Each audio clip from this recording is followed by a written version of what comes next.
everybody. My name is Mikkel Poole, and my topic is the transgenerational effects of trauma.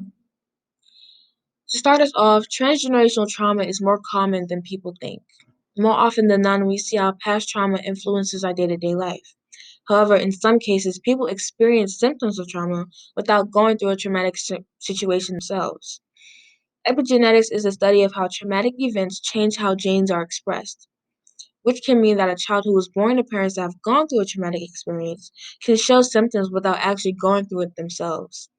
It is imperative that we bring awareness to the topic so families can point out and address these situations. What is epigenetics? Epigenetics is a term that changes throughout history.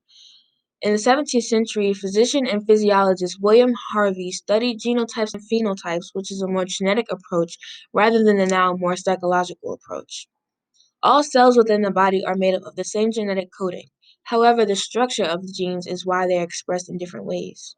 Chemical imbalances can cause epigenetic mutations or modifications, which don't actually change the coding, but the way that the gene is expressed, which is which can be passed down to offspring.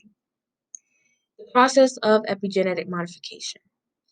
Epigenetic modifications are changes that happen to genes without altering the genetic coding. This is defined as aberrant methylation levels that can lead to unusual gene expression. DNA methylation is the process of methyl groups attaching themselves to one or more base pairs, which can cause changes to happen within the chromosomal structure without changing the genetic structure. An example of this is when smokers increase the chance of their future family being more prone to lung cancer. Just like diseases, trauma can also be passed down. As you can see in the display here, the most common mutation is cytosine, which is the base pair C. However, the methylation can also happen to other pairs.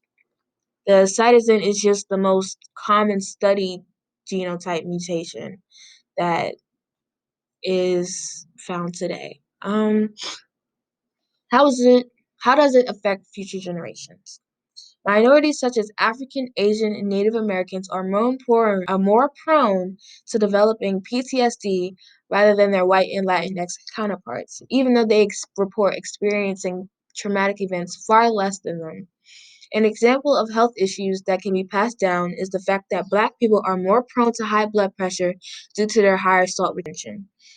During the Atlantic slave trade, slave traders would lick the skin of potential cargo in order to see if they would survive the trip.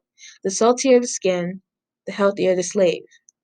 To keep their property in good condition, they would overfeed them high sodium foods. Now centuries later, Black people are more prone to developing high blood pressure. I would like to thank the American University mentors for their help with my project and Dr. Schuster for his patience with me. If there are any questions, I'm all ears. Thank you for your time.